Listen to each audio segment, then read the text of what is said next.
जय हिंद साथियों, कैसे हैं आप लोग। उम्मीद करता हूं आप सब लोग अच्छे से होंगे और अपना रिवीजन कर रहे हों।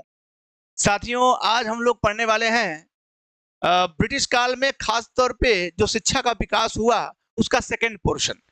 कल हमने पहला पोर्शन खत्म कर दिया जिसमें तमाम तरह की चीजों को हमने देखा।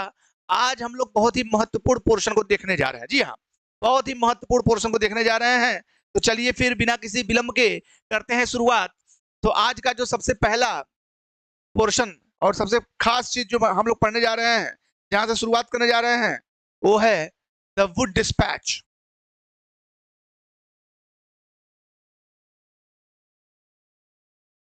ठीक, द वुड डिस्पैच।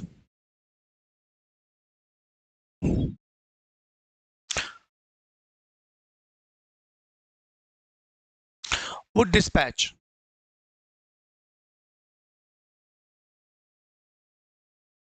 ध्यान दीजिएगा, वुड डिस्पैच। ठीक है, ये आज हम लोग पढ़ने जा रहे हैं। ये शिक्षा से संबंधित ही डिस्पैच है जो 1854 ईस्वी में लाया गया। ये डिस्पैच क्या है और इस डिस्पैच के तहत क्या हुआ, शिक्षा में कौन कौन से क्रांतिकारी परिवर्तन हुए, किस प्रकार से शिक्षा व्यवस्था आगे चली या बढ़ी, इन तमाम चीजों को हम लोग देखेंगे इस डिस्पैच के माध्यम से। साथियों, मैं आपको बता दूं, यह डिस्पैच इतना महत्वपूर्ण है कि इसे भारतीय शिक्षा का मैग्ना कार्टा भी कहते हैं। ध्यान दीजिएगा, मैग्ना कार्टा भी कहते हैं, भारतीय शिक्षा का मैग्ना कार्टा भी कहते हैं। ठीक है, तो क्या है ये भारतीय शिक्षा का मैग्ना कार्टा? ध्यान दीजिएगा, ये भारतीय शिक्षा का मैग्ना कार्टा है। क्लियर है?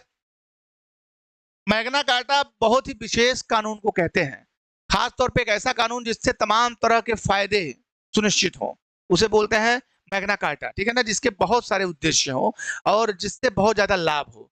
तो मैग्ना कार्टा बहुत ही महत्वपूर्ण को मिला के। ठीक है, तो इसे भारतीय शिक्षा का मैग्ना कार्टा भी कहते हैं। क्यों कहते हैं?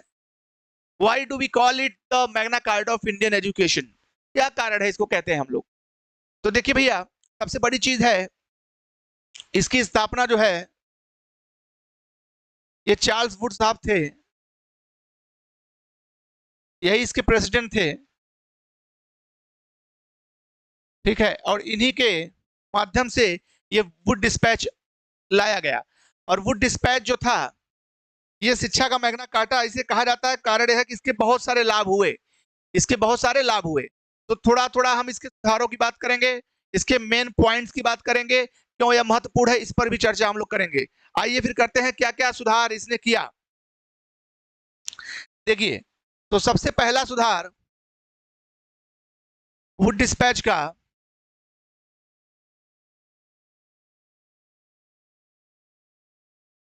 इसका मुख्य उद्देश्य क्या था? उद्देश्य की अगर हम बात करें भैया, अगर हम इसके उद्देश्य की बात करें, तो उद्देश्य में हम पहला उद्देश्य देखते हैं कि इस डिस्पैच के माध्यम से यह तय किया गया कि शिक्षा का स्वरूप क्या होगा ब्रिटिश भारत में। ठीक है, ब्रिटिश भारत में शिक्षा का स्वरूप क्या होगा, प्राइमरी एजुकेशन किस भाषा में दी जाएगी या क्या क्या पढ़ाया जाएगा, और सेकेंडरी और हायर एजुकेशन किस भाषा में दी जाएगी और क्या क्या पढ़ाया जाएगा। मेरी बात समझ में आ रही है? तो इसमें सबसे बड़ा जो टारगेट तय किया गया, वो किया गया कि पश्चिमी शिक्षा का विस्तार होगा, पश्चिमी शिक्षा का प्रसार।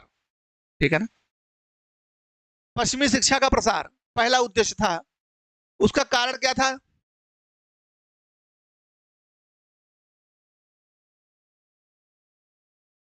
उसका कारण क्या था भैया? देखिए, थोड़ा अंग्रेजी में लिख देते हैं हम लोग।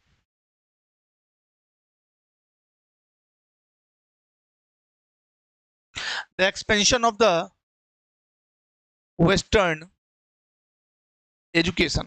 ठीक है, कैसे तय किया गया और ये इसका कार्यक्रम किस तरीके से चला, किस तरीके से ये व्यवस्था लागू हुई। देखिए भैया, तो एक्सपेंशन कैसे हुआ, इसमें क्या क्या तय किया गया? इसमें तय किया गया कि इसमें आपको लिटरेचर पढ़ाया जाएगा, साहित्य, प्लस फिलोसफी, फिलोसफी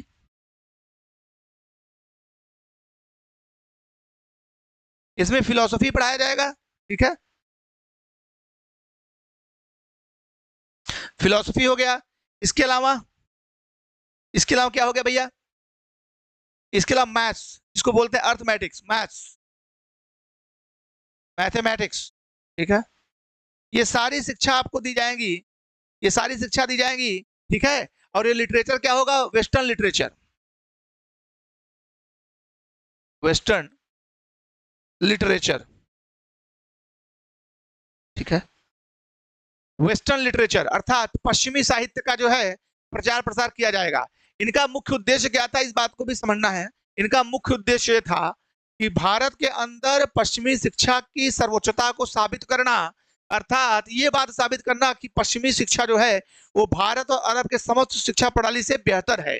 तो इसलिए उन्होंने अपने शिक्षा का जो है प्रचार प्रसार किया, ताकि यहाँ के लोगों के मन मस्तिष्क को प्रभावित किया जा सके, उनको एक नए आकार में ढाला जा सके। लिहाजा उन्होंने अपनी शिक्षा का भरपूर प्रचार प्रसार किया और उसके लिए कोशिशें और कवायदे की, ठीक है। चलिए भैया, तो आगे ये तो ये एक चीज ये हो गया, ठीक, पश्चिमी शिक्षा का प्रसार। दूसरा पॉइंट है अंग्रेजी, अंग्रेजी माध्यम में शिक्षा,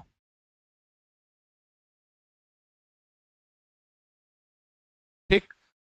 और ये अंग्रेजी माध्यम में शिक्षा जो है, जैसे हायर एजुकेशन सिस्टम जो हो गया, हायर प्लस सेकेंडरी,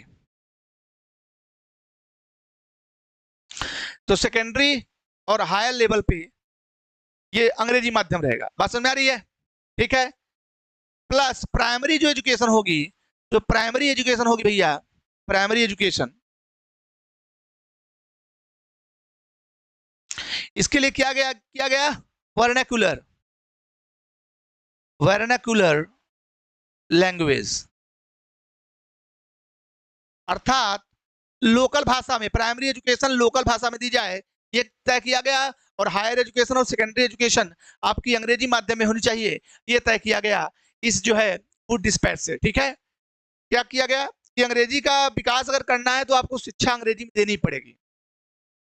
लेकिन सवाल ये है कि भारत जैसे इतने विशाल देश में जहाँ पे शिक्षा उस समय बड़ी ही दयनीय स्थिति में थी, आज तो हालांकि ठीक ठाक है, अब प्रभावशाली है कि नहीं है इस पर चर्चा हो सकती है, डिबेट का विषय है, लेकिन शिक्षा है भारत में और एक बड़ी आबादी जो है शिक्षित है, इस बात में कोई जो है दो राय नहीं है, ये बात सच है। लेकिन उस समय शिक्षा की क्या स्थिति थी, शिक्षा किस दयनीय अवस्था में थी, और क्या उस समय शुरुआती चरण में जो शिक्षा की व्यवस्था होती थी क्या वो उतना सक्षम थी कि अंग्रेजी में जो है शिक्षा को प्रदान किया जाए तो लोग समझ पाते, नहीं। तो लिहाजा ये तय किया गया कि जो प्राइमरी एजुकेशन सिस्टम है उसको वर्नाक्युलर लैंग्वेज अर्थात लोकल लैंग्वेजेस में ही उसको दिया जाना चाहिए, और जब थोड़ा वो आगे बढ़ जाए अर्थात सेकेंडरी लेवल पे आ जाए और फिर जो है हायर लेवल पे जाए यूनिवर्सिटी वगैरह लेवल पे या उससे ऊपर, तब उनके लिए क्या व्यवस्था होनी चाहिए कि वो अंग्रेजी भाषा में शिक्षा को ग्रहण करें। तो ये प्रावधान किया गया वुड डिस्पैच से, ठीक है। और इसका सबसे बड़ा कारण था कि वो एक ऐसी कैटेगरी तैयार करना चाहते थे लोगों की जो कि रहे भारतीय लेकिन काम करे ब्रिटेन का, अर्थात पश्चिमी शिक्षा से उनके दिमाग को जो है एक जो है पश्चिमी आकार दे देना, एक पश्चिमी सभ्यता का आकार दे देना, उनकी संस्कृति का आकार दे देना, और उनके दिमाग के सांचे को इस तरीके से ढाल देना कि वो पश्चिमी सभ्यता के हितों की सुरक्षा के लिए काम करें, न कि भारतीय हितों की सुरक्षा के लिए। लिहाजा ये सिस्टम पूरा लागू किया गया। अब आगे चलते हैं भैया, कुछ और क्या किया गया।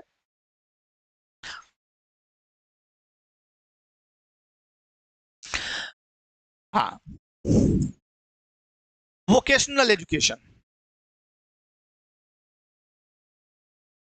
वोकेशनल एजुकेशन अर्थात व्यावसायिक शिक्षा, ठीक। उद्देश्य था व्यावसायिक शिक्षा दिया जाना चाहिए जिससे रोजगार सृजित हो, रोजगार जो है मिले, ठीक है, ये ध्यान दीजिएगा, ठीक। तो व्यावसायिक शिक्षा के लिए भी प्लान बना कि व्यावसायिक शिक्षा दी जानी चाहिए, वोकेशनल ट्रेनिंग्स वगैरह दी जानी चाहिए, ठीक है। तो इससे क्या होगा कि एजुकेशन सिस्टम एक प्रभावशाली स्थिति में आएगा, उसका एक पर्पस रहेगा, और पर्पस से जब युक्त कोई सिस्टम काम करता है तो फिर वो वांछित रिजल्ट्स उसके आते हैं। लिहाजा वोकेशनल एजुकेशन सिस्टम को प्रमोट किया गया। बात समझ में आ रही है। इसके अलावा मैंने कहा ना कि लोकल भाषाओं को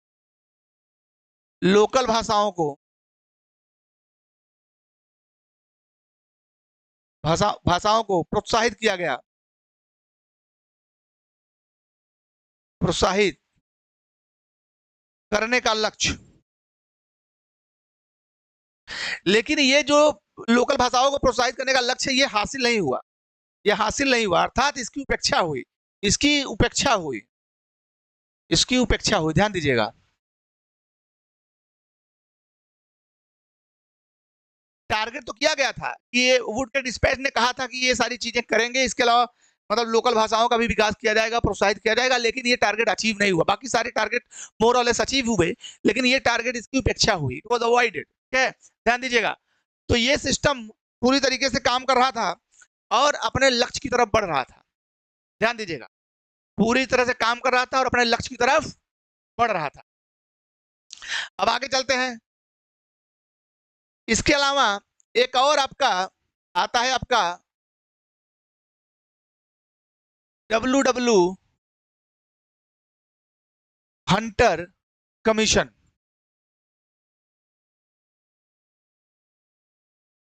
ठीक है, WW हंटर कमीशन आता है, ये आता है 1882। ध्यान दीजिएगा। दूसरा, ये थोड़ा सुधार करने के लिए आया।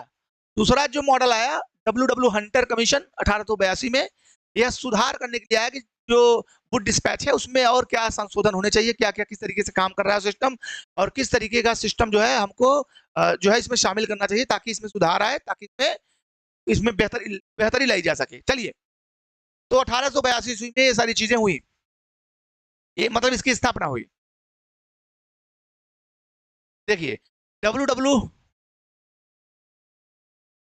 विलियम विल्सन हंटर, ठीक है, इनका पूरा नाम था। तो ये भाई साहब बड़े ही सशक्त थे, बड़े ही शक्तिशाली थे, दिमागी तौर पर भी, सुझाव देने में भी। लिहाजा इन्होंने एक सुझाव दिया। इन्होंने क्या सुझाव दिया भैया?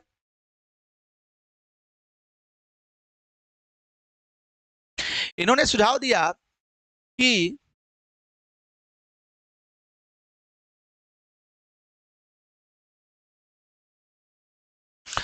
Primary education plus secondary education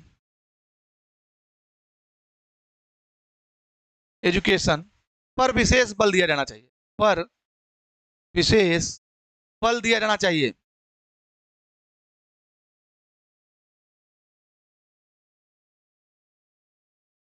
primary और सेकेंडरी एजुकेशन पे क्या दिया जाना चाहिए? बल दिया जाना चाहिए, मतलब इस पर ज्यादा फोकस किया जाना चाहिए। मतलब according to the Wood despatch, main focus was shifted on the higher education, due to which primary education and secondary educations were avoided. Focus was not paid to these, education system. So when Hunter Commission basically came in 1882, the first recommendation that it gave was regarding the upliftment of primary education and secondary education. It clearly said the focus should be more on primary and secondary education rather than higher education. तो मिला के इसने स्पष्ट कर दिया कि primary education और secondary education system को थोड़ा सशक्त बनाए जाने की आवश्यकता है। बात समझ में आ रही है? इसके अलावा वर्नाकुलर, लोकल लैंग्वेज के विकास पर भी, लोकल भाषाओं का विकास सुनिश्चित हो, ध्यान दीजिएगा, सुनिश्चित हो। लोकल लैंग्वेजेस का विकास भी सुनिश्चित हो, क्योंकि भाई in a country like India, which is very large in size and of course in population also, if you do not educate the lower strata of society, which is illiterate, which needs education, which requires education, if you do not educate that strata of society, you can never achieve the universal literacy rate in your country. This is the reality of our country, we have to accept this. तो कुल मिला के ये सारी चीजों को इन्होंने समझा कि पहले हम लोअर स्टेटा को जो है हम क्या करें कि पहले शिक्षित करें, इस पर ज्यादा तवज्जो दे, फोकस करें। अगर ये मजबूत हो गया तो फिर हम ढांचा मजबूत कर लेंगे, इसमें कोई दो राय नहीं है। तो आइए भैया आगे चलते हैं। इसके अलावा एक और अधिनियम आया था, university act.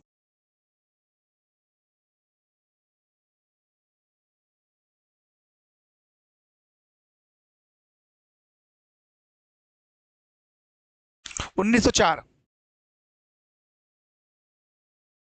The university act 1904। ठीक, यह था लॉर्ड कर्जन के टाइम, ध्यान दीजिएगा। लॉर्ड कर्जन उस समय गवर्नर जनरल थे, ठीक है ना, वायसराय आई वुड से। तो ये वायसराय थे ऑफ इंडिया, इन्हीं के समय में आया था, ध्यान दीजिएगा। ठीक है, अब देखिए ये जो यूनिवर्सिटी एक्ट आया, एक कमीशन आया था 1902 ईस्वी में, एक कमीशन आया था, रिले कमीशन। रिले कमीशन 1902 में आया था, और इसी कमीशन की सिफारिश पर, इसी कमीशन की सिफारिश पर जो है, सिफारिश पर यूनिवर्सिटी एक्ट आया था, ध्यान दीजिएगा। यूनिवर्सिटी एक्ट 1904 आया था, ध्यान दीजिएगा।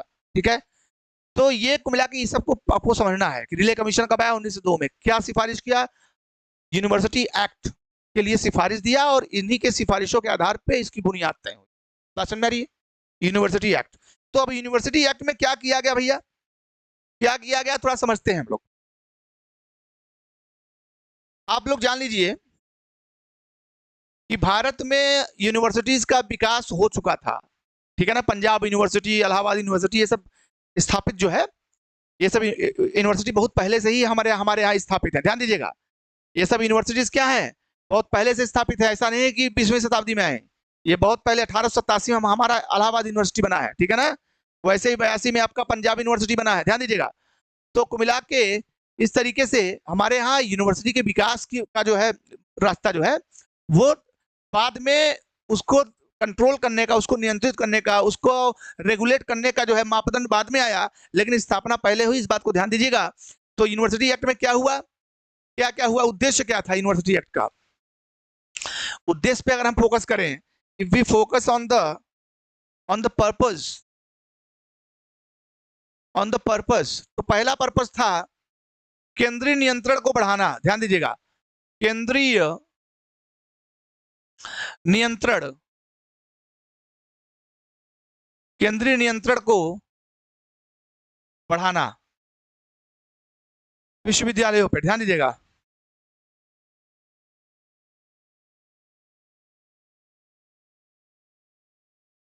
विश्वविद्यालयों पर क्या करना, केंद्रीय नियंत्रण को बढ़ा देना, ठीक है ना। केंद्रीय नियंत्रण मतलब सेंटर का नियंत्रण होना चाहिए।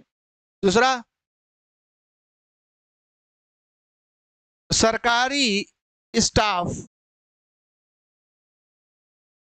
की संख्या में वृद्धि, संख्या में वृद्धि। इसने कहा कि सरकारी स्टाफ की संख्या बढ़े तभी तो नियंत्रण बनेगा। बात समझ में आ रही है, ये तमाम चीजें हुई। सरकारी स्टाफ की संख्या में वृद्धि होनी चाहिए, क्लियर है। और उच्च शिक्षा,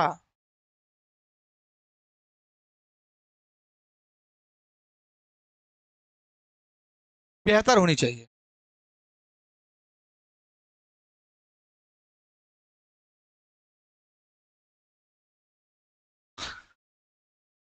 ठीक है, केंद्रीय नियंत्रण को मिला के केंद्रीय नियंत्रण को बढ़ाया गया, और स्टाफ की नियुक्ति की गई। सेंट्रल फंड को बढ़ाया गया कि इस पर जो है केंद्रीय फंड भी बढ़ना चाहिए। तो क्या होना चाहिए, केंद्रीय फंड जिसको बोलते हैं केंद्रीय, केंद्रीय धन, मतलब क्या कह सकते हैं उसको, बजट।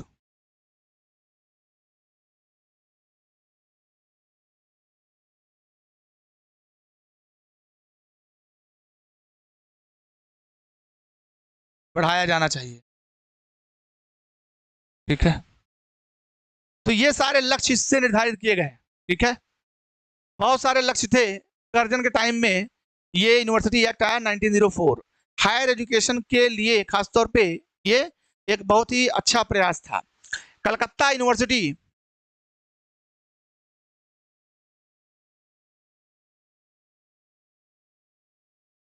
कलकत्ता विश्वविद्यालय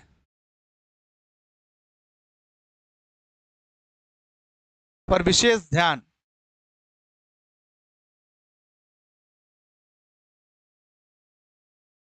विशेष ध्यान। ठीक है, ध्यान दीजिएगा। तो ये तमाम लक्ष्य निर्धारित किए गए यूनिवर्सिटी एक्ट 1904 से, और इन लक्ष्यों की प्राप्ति की दिशा में जो है कदम बढ़ाए गए, और कालांतर में इनमें तमाम तरह की चीजें भी देखने को मिली। आगे बात करते हैं हम लोग। इसके बाद भैया आया आपका सैडलर कमीशन। सैडलर कमीशन आया, यह आया 1917 ईस्वी में, ध्यान दीजिएगा।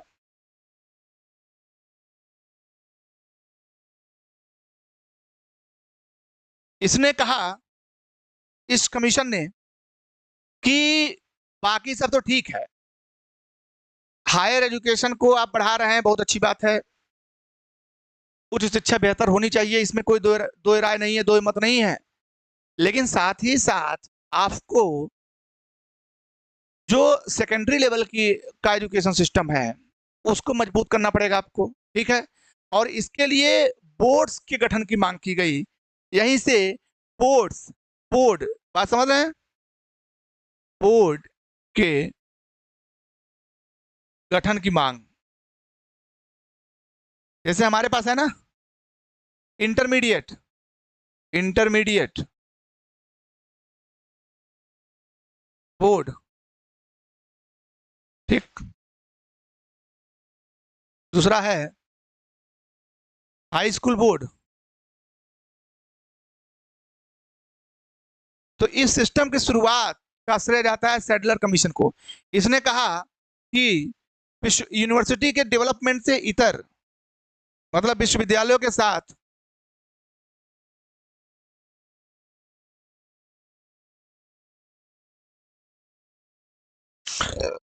के विकास के साथ साथ, के साथ साथ बोर्डों के विकास को सुनिश्चित किया जाए।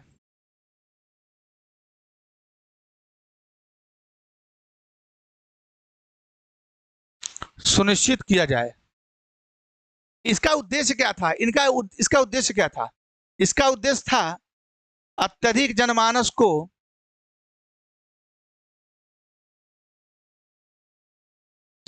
को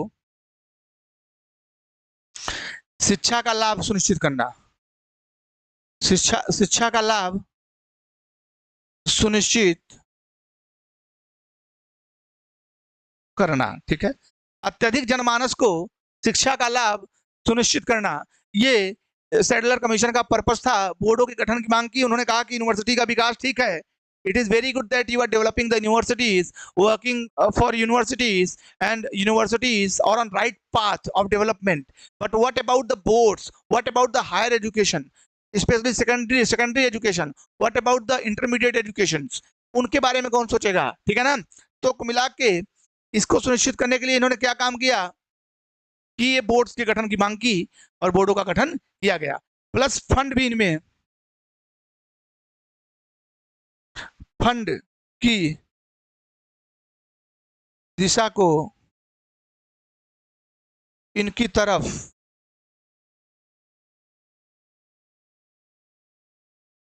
मोड़े जाने का सुझाव दिया।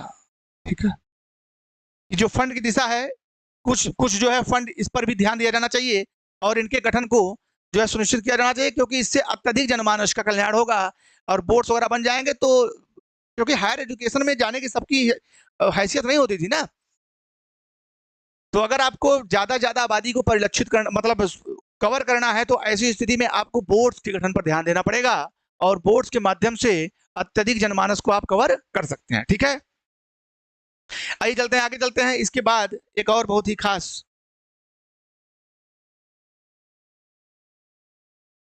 Sergeant plan. ठीक है, ये आया भैया आपका 1944 ईस्वी में, ध्यान दीजिएगा। ठीक, 1944 ईस्वी में आया सर्जेंट प्लान। ये प्लान क्या था? सर्जेंट प्लान को कैसे समझेंगे हम? सर्जेंट प्लान खासतौर पर भैया ध्यान दीजिएगा, जब आया तो उस समय सेकेंड वर्ल्ड वॉर चल रहा था।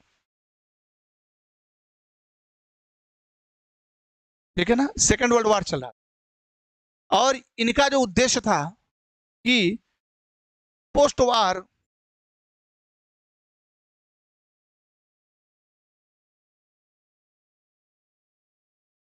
एजुकेशनल मॉडल, पोस्ट वार एजुकेशनल मॉडल हमारा क्या होगा, इस पर इनका पूरा ध्यान था कि वार युद्ध की समाप्ति के बाद हमारा जो प्लान होगा वो क्या होगा। इस पर इन्होंने पूरा इंटायर फोकस किया, इस पर उन्होंने अपनी सिफारिशें रिपोर्ट दी और एक लक्ष्य निर्धारित किया। इन्हीं का लक्ष्य था सार्जेंट का, इन्हीं का लक्ष्य था कि अगले 40 वर्षों में, अगले 40 वर्षों में सार्वभौमिक साक्षरता लक्ष्य की प्राप्ति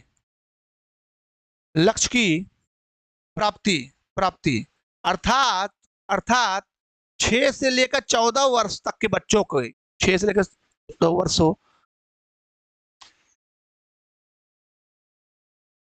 6 से लेकर 14 वर्ष तक के बच्चों को 100% शिक्षा। ठीक है, 1984 ईस्वी तक। ठीक, इन्होंने तय किया कि 40 वर्ष था, 44 से 40, 1984, तो इन्होंने तय किया कि 1984 तक 6 से 14 वर्ष तक के बच्चे जो है उनमें 100% साक्षरता दर जो है ये सुनिश्चित करना है। लिटरेसी रेट जो है वो 100% होनी चाहिए। एक सार्वभौमिक लक्ष्य जो है निर्धारित किया और वो लक्ष्य 6 से 14 वर्ष के बच्चों के बीच निर्धारित किया। ठीक है, तो ये था पूरा का पूरा हमारा एजुकेशन सिस्टम ब्रिटिश काल में। ठीक, और ये एजुकेशन सिस्टम हमारे लिए क्यों महत्वपूर्ण है, इनसे संबंधित क्वेश्चन आते हैं। किस प्रकार के क्वेश्चन आते हैं आप लोग प्रीवियस से जब उठा के देखेंगे तो आपको मिलेगा। हालांकि हम भी क्वेश्चन वगैरह करवाएंगे इन तमाम चीजों पे, तो आप लोग तैयार रहिए और रिवीजन करते रहिए, उत्साह जोश बना के रखिए। एग्जाम आपका बिल्कुल करीब है, सामने है, तो इस समय उत्साह की बहुत ज्यादा आवश्यकता होती है। डिप्रेशन में नहीं जाना है, टेंशन नहीं लेना है, तैयारी करते रहिए। कल एक और नए टॉपिक के साथ मिलते हैं, तब तक के लिए जय हिंद, जय भारत।